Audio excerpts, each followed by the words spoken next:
Es un privilegio estar nuevamente con ustedes en esta mañana.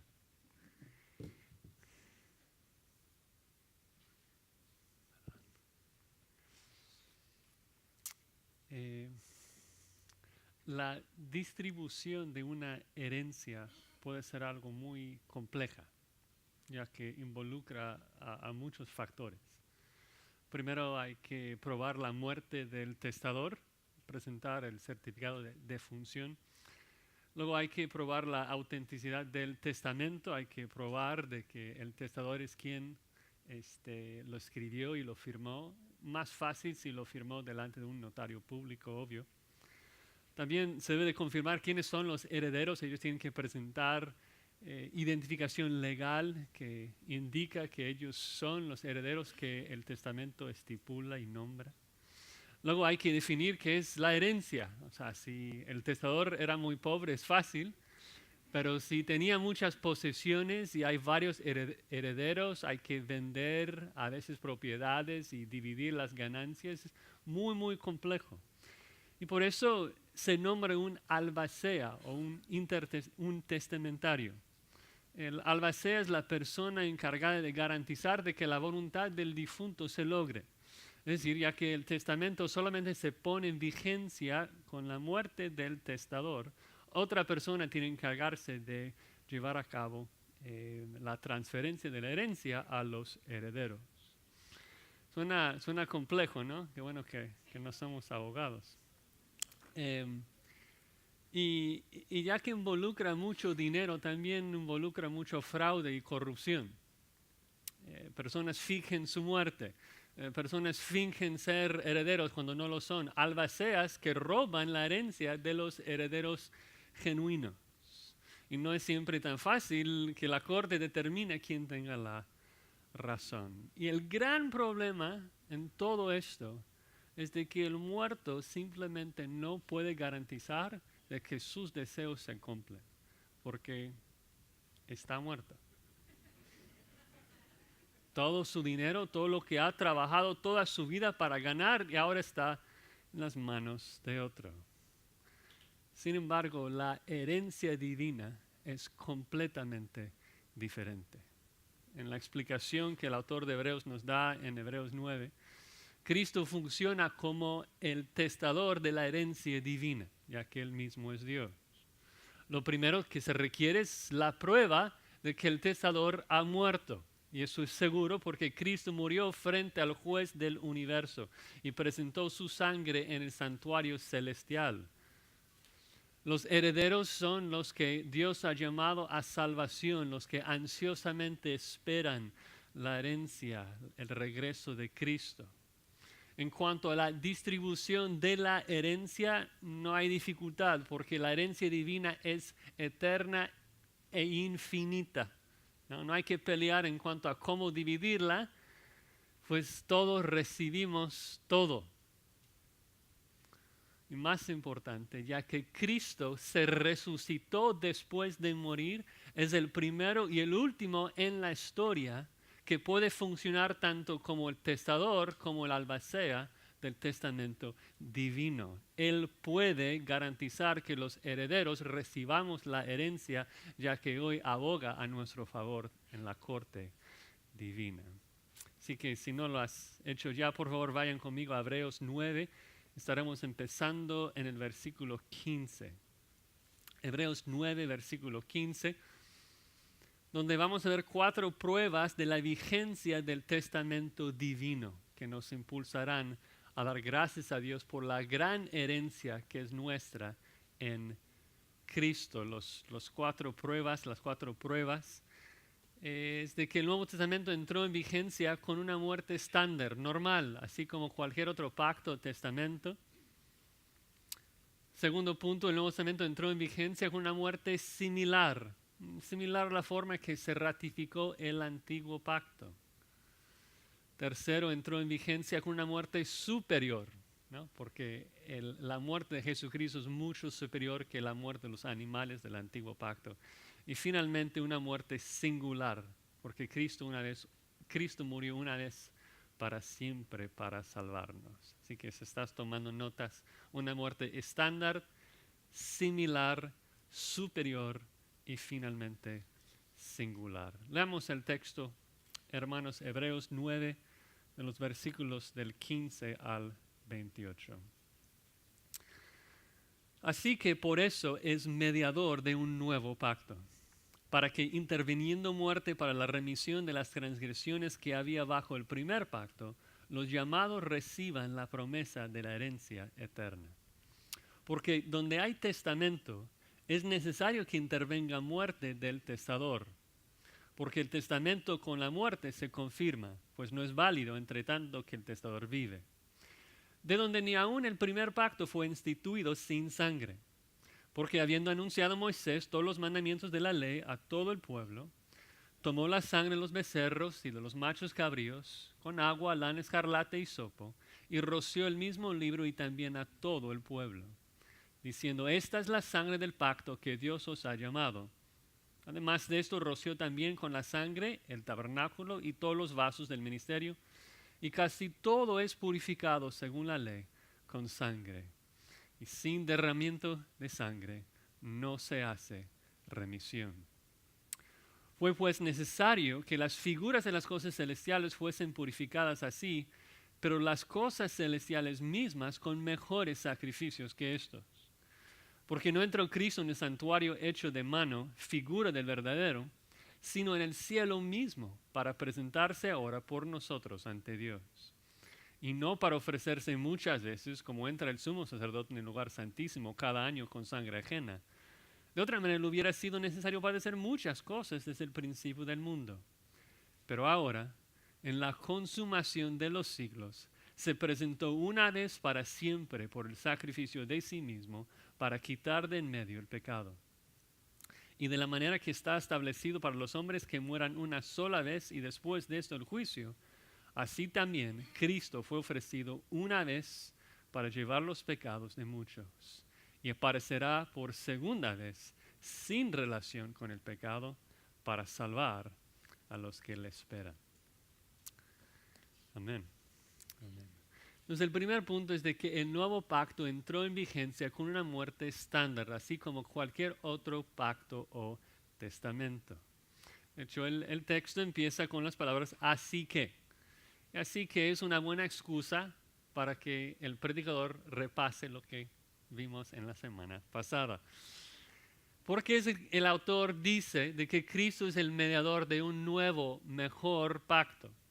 Bueno, en la sección anterior nos mostró de que Cristo nos limpió por dentro, erradicando todo nuestro pecado.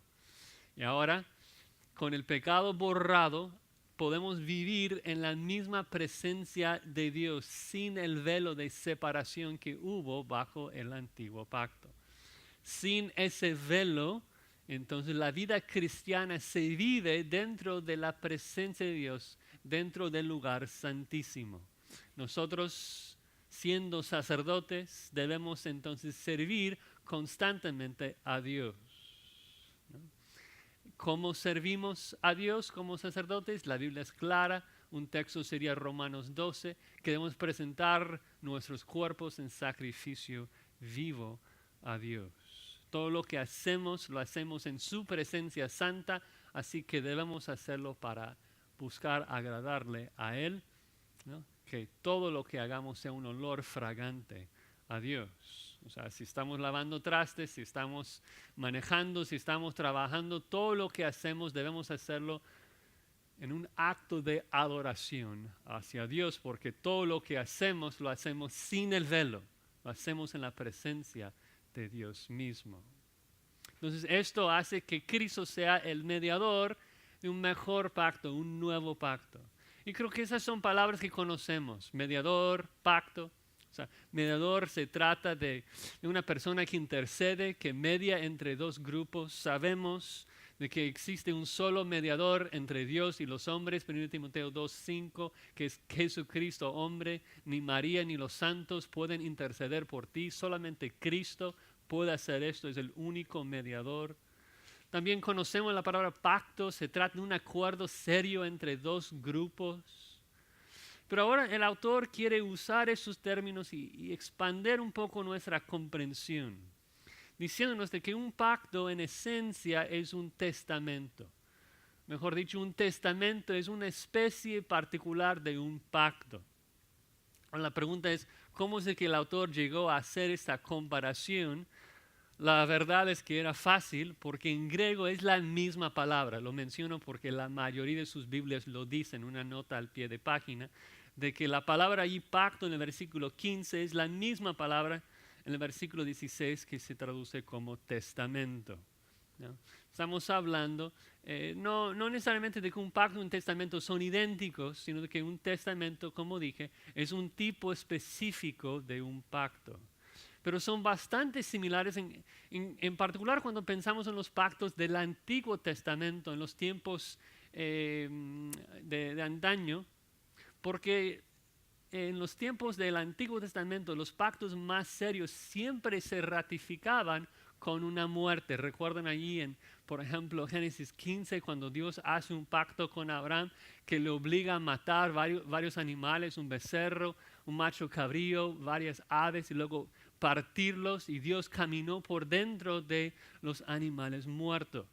Entonces existe esa comparación de que un pacto es una especie de testamento, y el autor señala que igual que un testamento, también el nuevo pacto se ratificó con una muerte.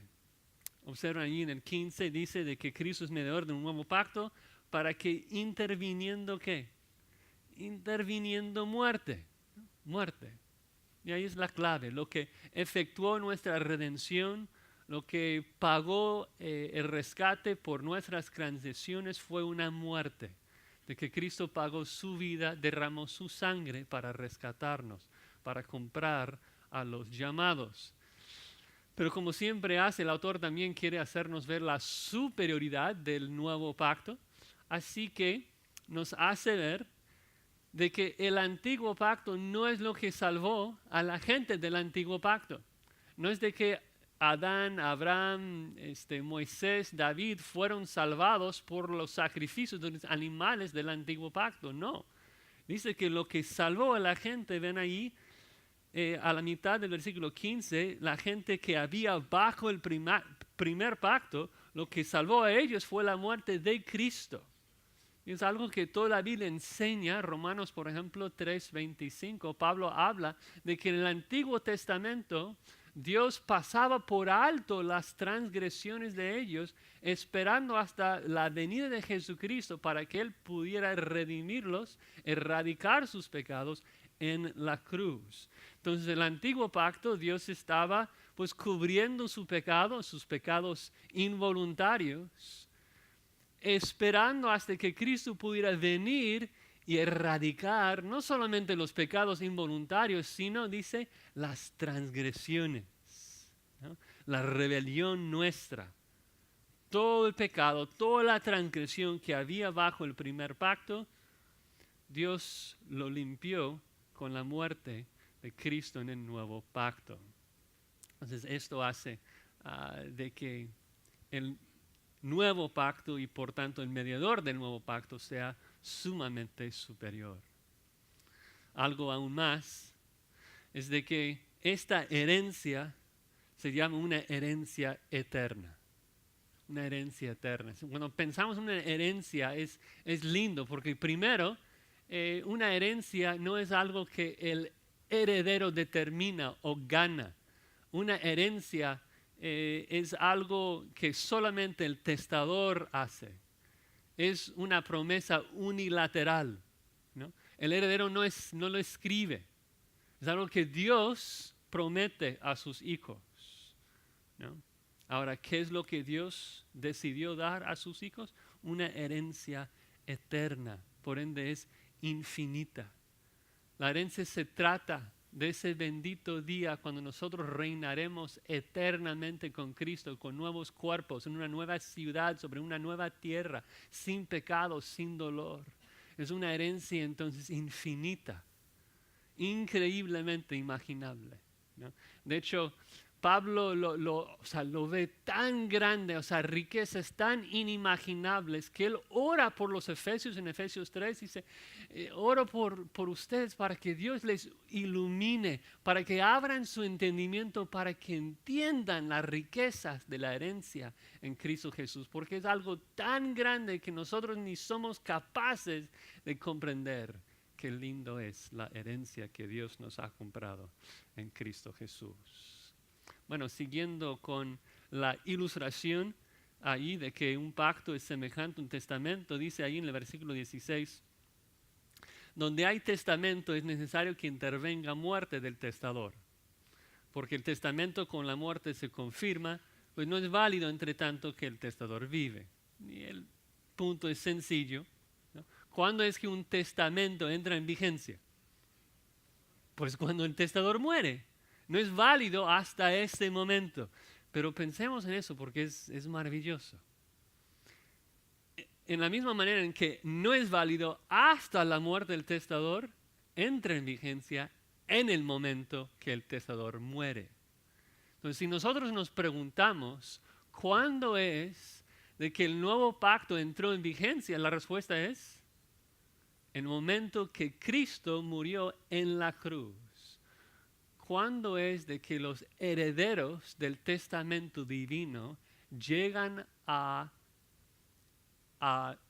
pertenecer? O sea, ¿cuándo es de que ellos llegan a no recibirlo, sino de que pertenece legalmente a ellos en ese mismo momento? En el sentido de que no es de que tenemos que esperar. O sea, sí, a lo mejor toma un poco de tiempo para que la Abrasea transfiere la herencia a los herederos, pero en el momento que el testador muere, la herencia pertenece legalmente a los herederos del testamento. Es decir, que desde el momento que Jesucristo murió en la cruz, la herencia divina pertenecía a nosotros que somos hijos de Dios. Es increíble porque nos muestra de que la salvación es una obra exclusivamente divina. No es de que lo merecemos, no es que participamos. ¿Cómo vamos a participar en algo si ni siquiera existíamos en aquel entonces? Dios hizo todo por nosotros. Nosotros merecimos muerte, nosotros merecíamos ira. Y Dios en su gran bondad, en su gran misericordia, no solamente nos salvó, sino que nos adoptó como sus hijos, con todos los derechos incluidos. Un hijo que es el heredero de su Padre. Esto si no nos lleva a darle gracias por lo que ha hecho por nosotros, pues no sé si estás leyendo el mismo texto, ¿no? Dios nos ha dado una herencia eterna, infinita. ¿Por qué? Porque el nuevo pacto es un pacto así como cualquier otro pacto o testamento que llega a ratificarse con una muerte. Y creo que el autor ahora pensando en su audiencia, que son hebreos, son judíos, como que piensa, bueno, si tienes un problema con eso, para que veas de que yo no estoy inventando esto. Fíjense de que también el antiguo pacto que ustedes estiman tanto, se ratificó de la misma manera. Así que punto número 2, el nuevo pacto entró en vigencia con una muerte similar al Antiguo Testamento. Dice el versículo 18, de donde ni aun el primer pacto fue instituido sin sangre. Porque habiendo anunciado Moisés todos los mandamientos de la ley a todo el pueblo, tomó la sangre de los becerros y los machos cabríos. Y obvio, si hubo sangre, esto implica ¿qué? Que hubo muerte. Entonces, el autor nos recuerda de esa escena en Éxodo, donde Moisés, después de leer las estipulaciones del pacto, después de hablar de la ley, pues mata a becerros y machos cabríos y roció a todo con sangre. La escena es en sí asquerosa. Estamos hablando probablemente de unos 3 millones de personas, es una multitud. Dice que entonces Moisés toma la sangre de esos animales, lo mezcla con agua para alcanzar mojar a 3 millones de personas. Luego toma lana escarlata y hisopo. El lana escarlata era el pelo de una becerra alazana. Recuerdan que vimos esto la semana pasada en Números 19, de que el sacrificio que se hizo para la limpieza de la gente fue la muerte de una becerra alazana. Hisopo es una planta. Entonces básicamente está tomando la lana, poniendo en la rama de la planta y crea algo semejante a una brocha que puede meter en el agua con sangre y luego rociar a toda la gente. Esto es el mismo proceso que Dios mandó para la gente en la Pascua, en donde tenían que tomar hisopo, meterlo en la sangre del animal y luego untar los dinteles y los postes de la puerta. Y el punto es que con tanta sangre rociada sobre 3 millones de personas, pues todo huele a ¿qué? Huele a muerte, huele a muerte. ¿No? Cualquier pacto serio, cualquier testamento requiere eso, requiere muerte. O la muerte del testador o la muerte de un sustituto, en este caso la muerte simbólica de un animal. Y lo que eso comunicaba era, o sea, si no obedecemos este pacto, pues vamos a morir igual que ese becerro. O sea, la sangre en mi cara me recuerda de que eso es un pacto serio de vida o muerte. De hecho, continúa, versículo 20 dice, de que esta es la sangre del pacto que Dios ha mandado. La sangre del pacto. ¿No? Otra vez, el pacto requiere sangre, requiere muerte. Sangre en ese contexto es sinónimo a la muerte de algo o alguien. El Antiguo Testamento requería esa muerte, igual como el Nuevo. Continúa 21 diciendo, además de esto, roció también con la sangre el tabernáculo, todos los vasos del ministerio, y casi todo se purifica según la ley con sangre. Entonces como que recuerda de que Moisés no solamente roció el libro y a toda la gente, también entró en el tabernáculo, roció a todo el tabernáculo y todos los utensilios, todo lo que estuvo dentro del tabernáculo.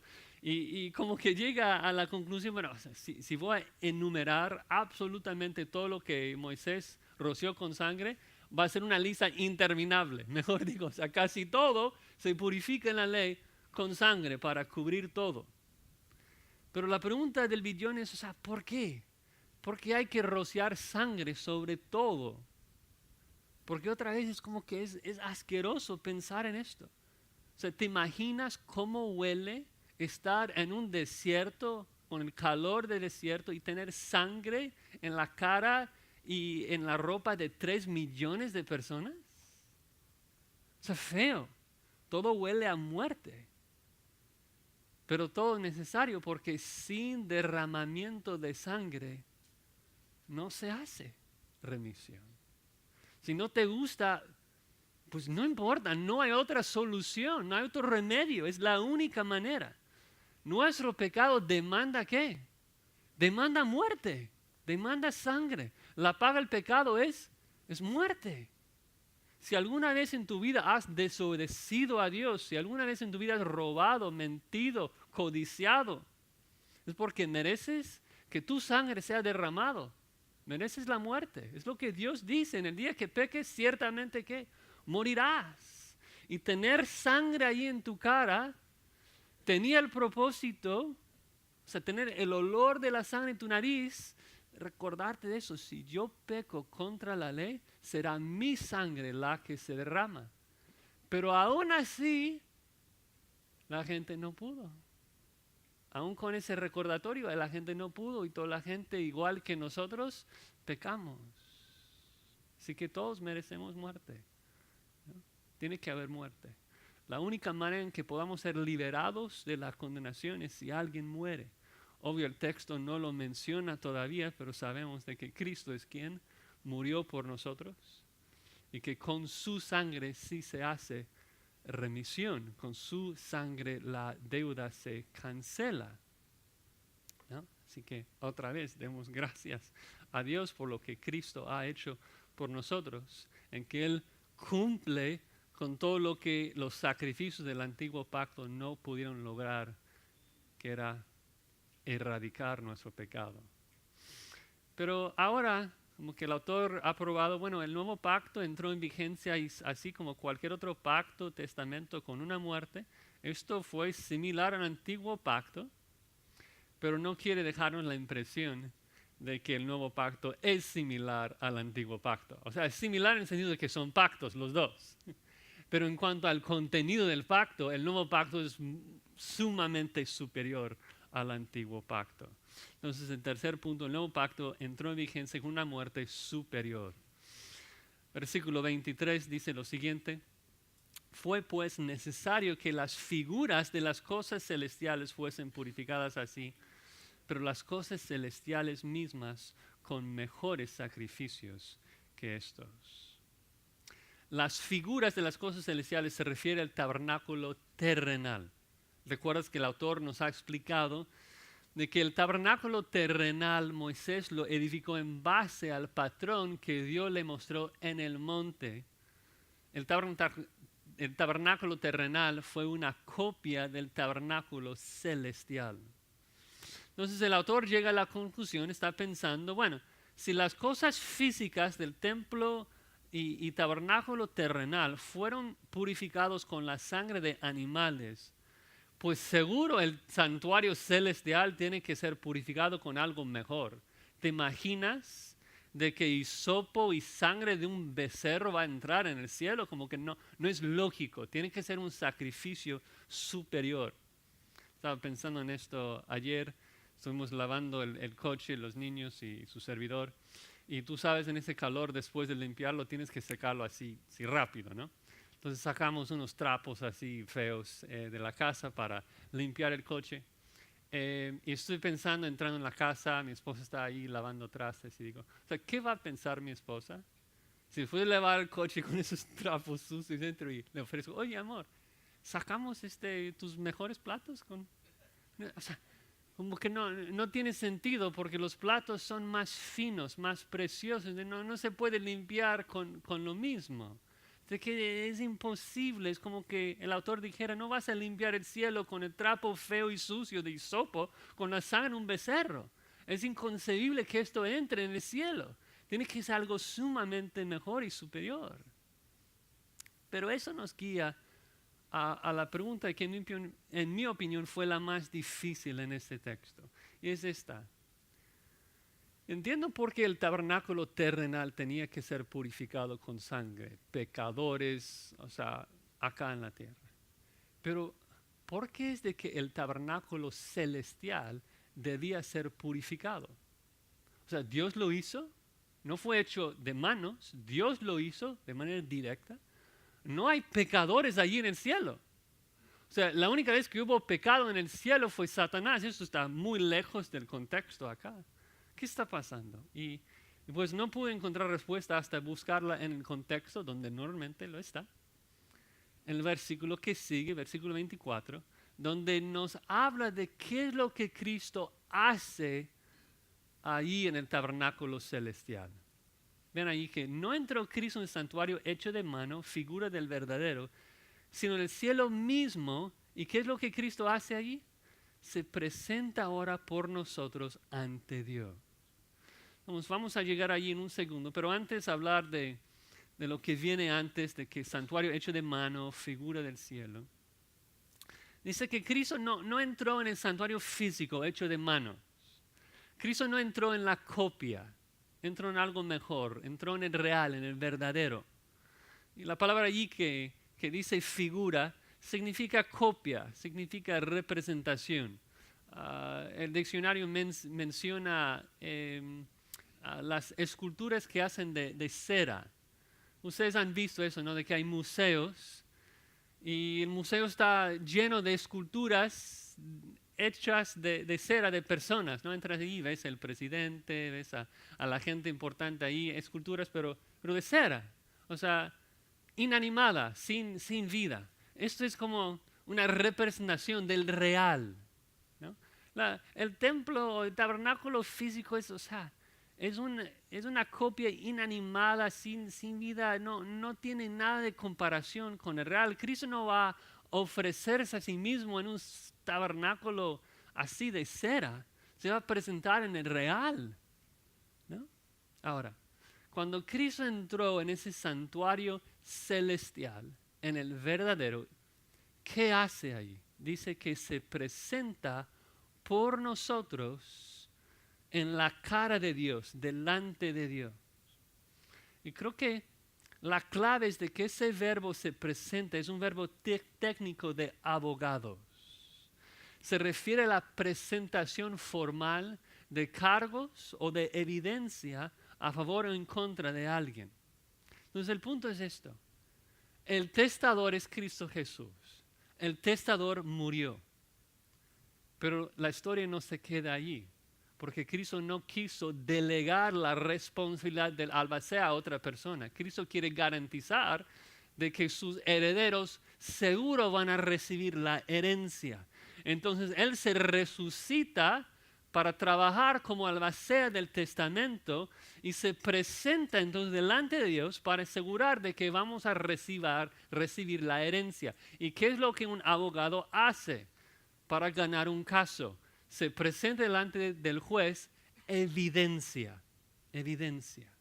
¿Cuál es la evidencia que Cristo presentó para mostrar tu inocencia?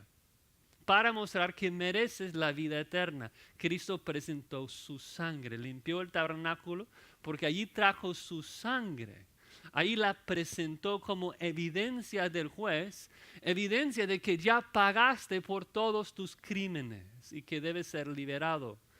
Cristo limpió el tabernáculo celestial porque allí estuvieron los cargos en contra de nosotros, los pecados, pero ya quedan completamente limpiados porque Cristo está de pie delante del juez abogando por nosotros.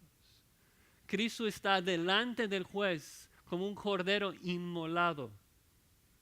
Y dice, por decirlo así, sí, su señoría, Josías pecó. Sí, su señoría, Josías merece la muerte, pero vea mis cicatrices. Ya morí por él. Ya ha pagado todo, ya fue crucificado conmigo, todo ha sido pagado. Vean de que es imposible que este abogado defensor pierda el caso, pero no solamente por su habilidad como abogado, sino por la claridad incontrovertible de la evidencia que está presentando. Está presentando su sangre preciosa, que sin lugar a dudas demuestra de que ya has pagado toda la deuda que debes delante de Dios. La paga del pecado es muerte, es una muerte que ya moriste, la sangre se presentó ya delante del juez, ¿no? Y ya no puede haber más condenación. El doble enjuiciamiento se prohíbe por la ley, ¿no? El criminal no puede pagar 2 veces por el mismo crimen. Así que quedamos libres para siempre porque Cristo pagó por todos nuestros pecados. Amén. Lindo lo que Dios ha hecho por nosotros.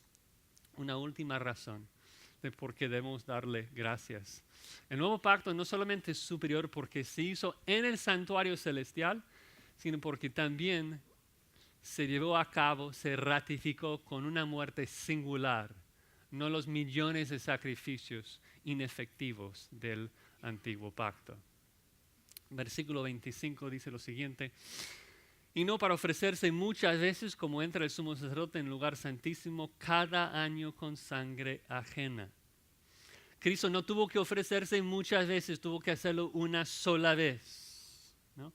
La razón de por qué los sumos sacerdotes tenían que entrar cada año en el lugar santísimo con la sangre ajena de animales, porque esos sacrificios jamás pudieron limpiar las conciencias de las personas, ya lo vimos. No fueron efectivos, fueron ineficaces.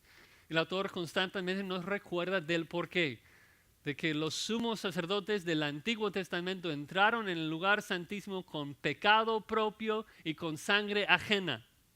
Y Cristo entró en el santuario celestial con sangre propia y pecado ajeno.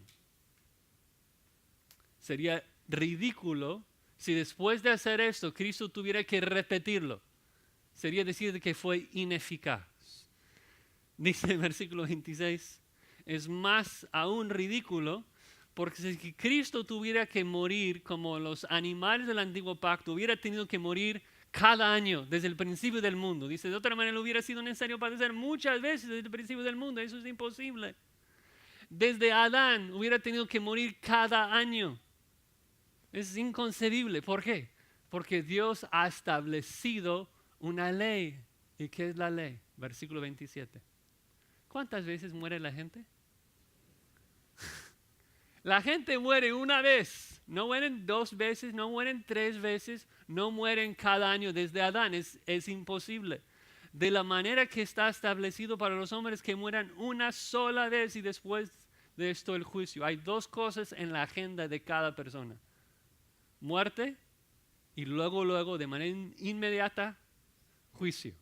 No muerte y luego otra muerte, y luego otra muerte, y luego otra muerte. No, muerte y luego juicio. Cristo no pudo haber muerto 2 veces. Tiene que ser muerte y luego juicio. Ahora, obvio usamos este versículo para muchas otras cosas, porque confronta la mentira de la reencarnación.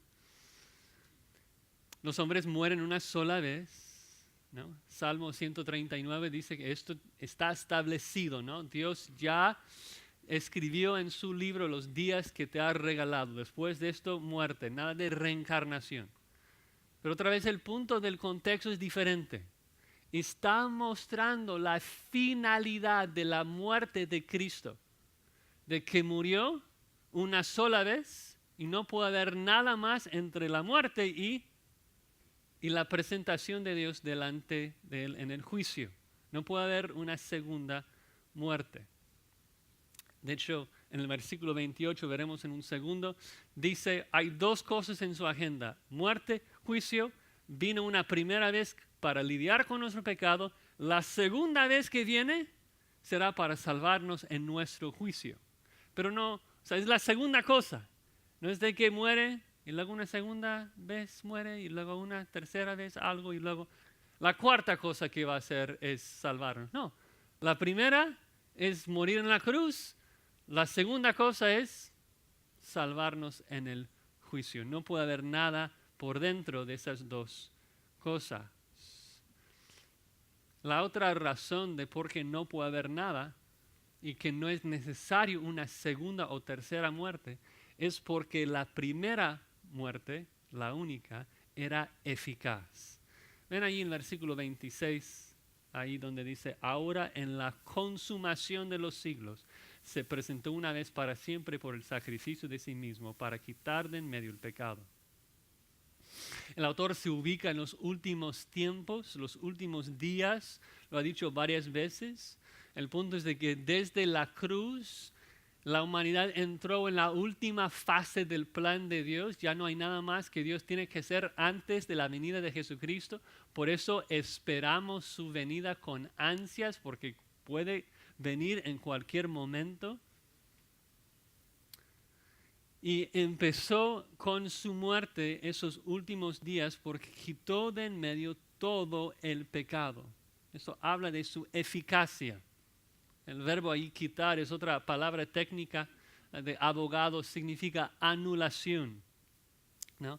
De que el sacrificio singular de Cristo anuló el pecado. La idea es de que si estás en una corte, los cargos que están en contra de ti son los pecados, y la evidencia que Cristo presenta, que su sangre anula todos esos cargos que están en contra de nosotros y nos quedamos completamente justificados, ¿no? Y eso nos lleva al último versículo allí, en el versículo 28. Dice, en la misma manera, pensando en el 27, en la misma manera en que cada hombre muere una vez y luego el juicio, va a ser igual con Cristo. La primera es muerte, segundo es juicio. Así también Cristo fue ofrecido una sola vez para llevar los pecados de muchos y aparecerá una segunda vez sin relación con el pecado para salvar a los que le esperan. Me encanta que empieza allí diciendo que Cristo fue ofrecido. Estuve viendo unos comentarios que decían que era una mala traducción porque Cristo se ofreció a sí mismo, de que fue algo voluntario. Y esto es seguro.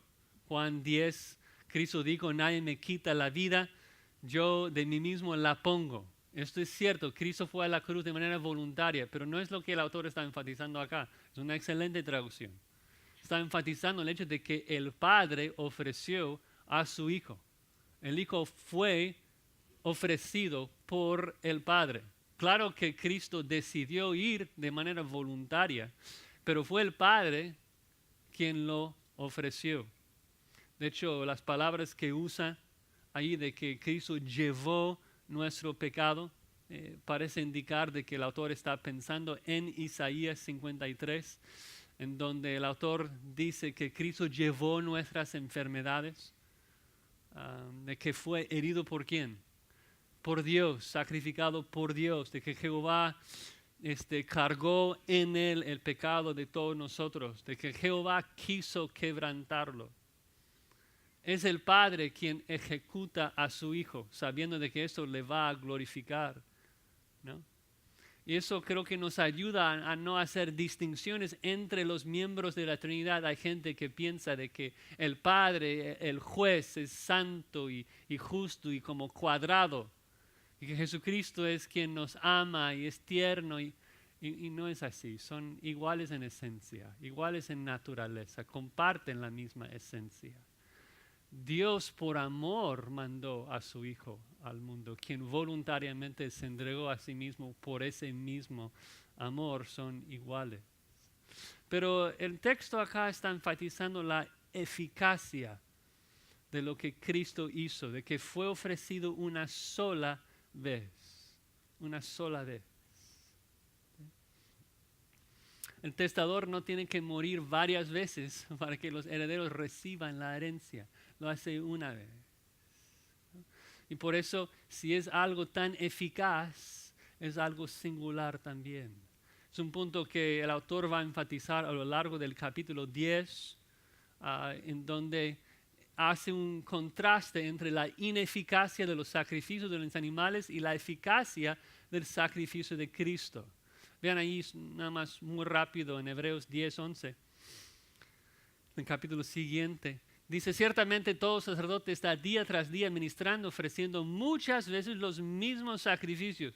Y la pregunta es, ¿por qué tienen que repetirlos día tras día? Porque nunca pueden quitar los pecados, dice el versículo. Pero 12, pero Cristo, habiendo ofrecido una vez para siempre un solo sacrificio por los pecados, se ha sentado a la diestra de Dios. Se sentó porque el trabajo quedó terminado, exclamó, consumado es. De ahí en adelante, esperando hasta que sus enemigos sean puestos por estrado sus pies, porque con una sola ofrenda hizo perfectos para siempre a los santificados.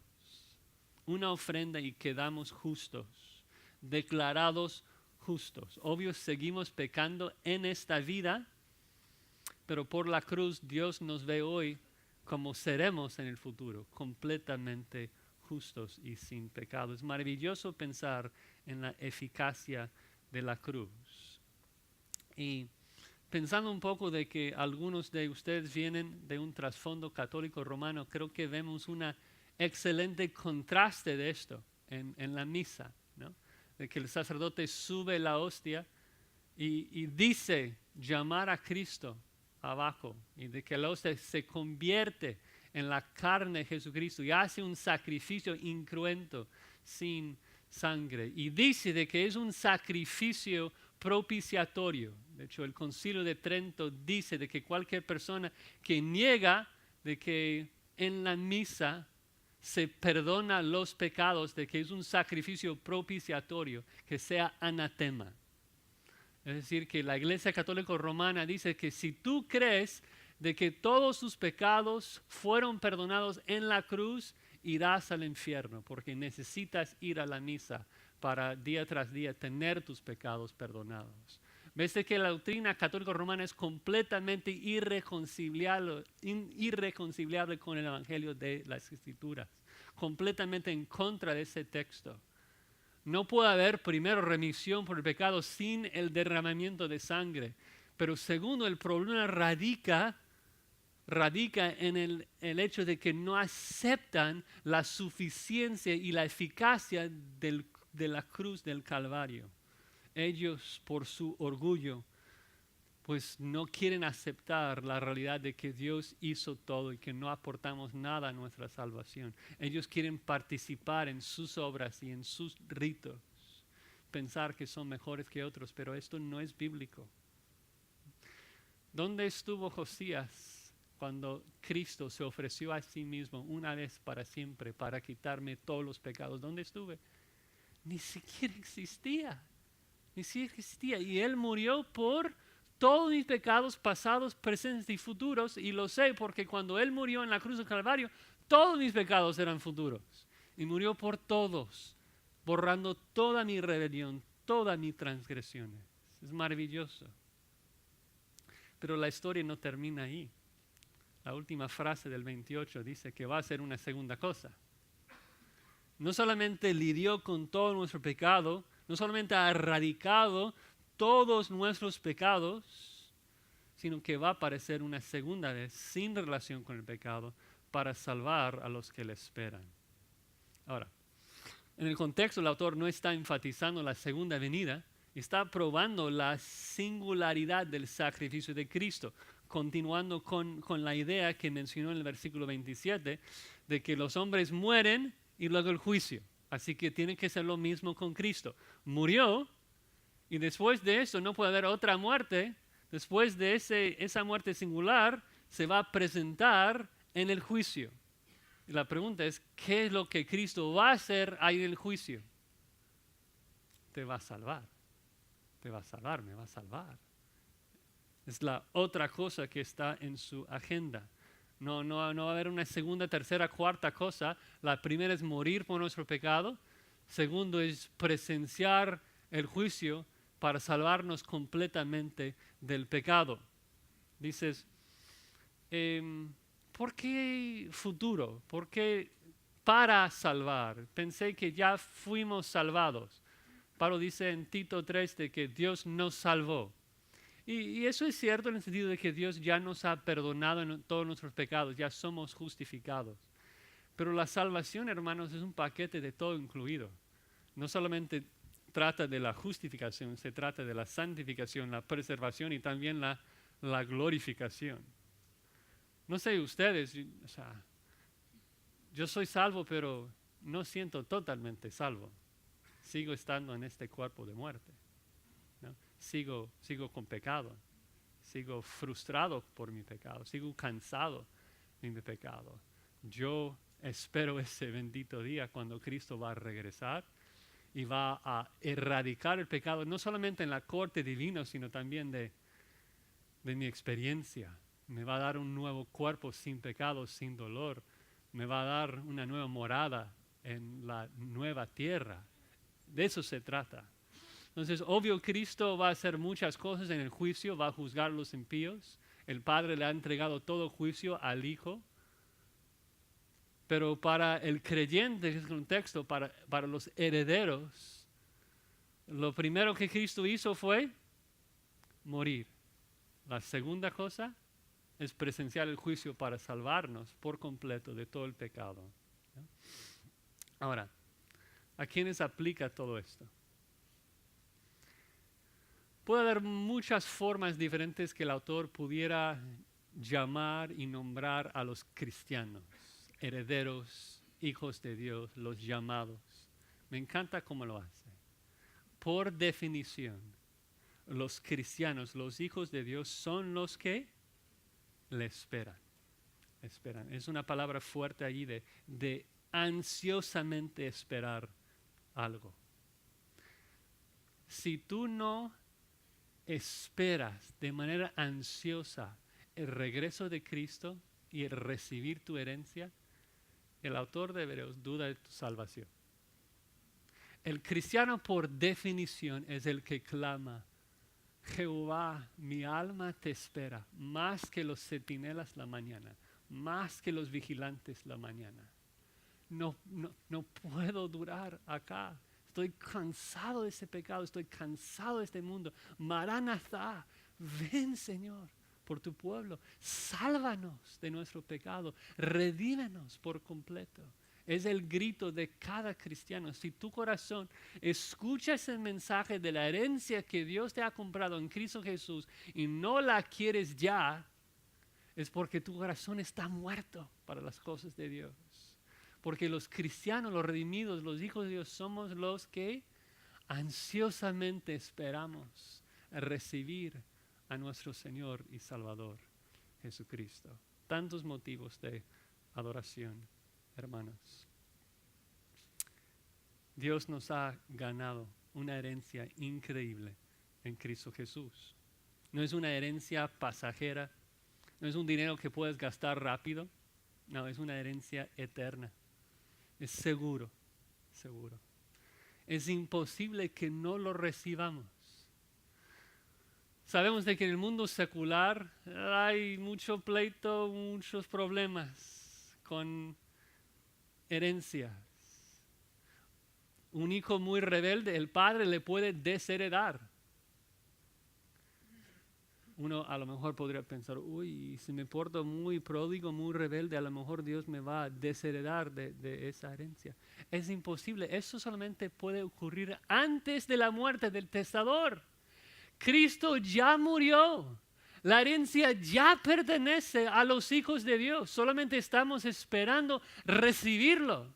O sea, el dinero se está transfiriendo a la cuenta ya. Estamos ansiosamente esperando que Cristo venga para tocarlo, pero ya es nuestro. Ya fue comprado por nosotros, por Cristo, y es seguro. Ya ha sido probado, la sangre ya ha sido presentada en la corte divina. Es increíblemente glorioso lo que Dios ha hecho por nosotros. Nuestros corazones deben estar así listos para explotar, exclamar, bendito sea el Padre nuestro Señor Jesucristo, que no solamente nos ha redimido, no solamente nos ha dado nuevos corazones, nos ha perdonado, sino que por medio de la resurrección de Jesucristo nos ha dado una herencia que incorruptible, incontaminada, inmarcesible, reservada y guardada para nosotros. Gloria sea a nuestro Dios. Señor, damos gracias por la muerte singular de nuestro Señor y Salvador Jesucristo. Gracias por la certeza de ese pasaje nos da, de que su sangre ya fue presentada una vez para siempre en el santuario celestial y que nosotros que somos tus hijos, los herederos de esa herencia, pues ya nos pertenece. Pedimos y te rogamos, Señor, de que tú generes y crees en nuestros corazones más anhelo, más ansias de verte cara a cara. Tantas veces las preocupaciones de este mundo nos distraen y nos desenfocamos de lo más importante. Ayúdanos, Señor, a vivir agradecidos, alabándote y glorificando todos los días hasta que tú regreses por nosotros.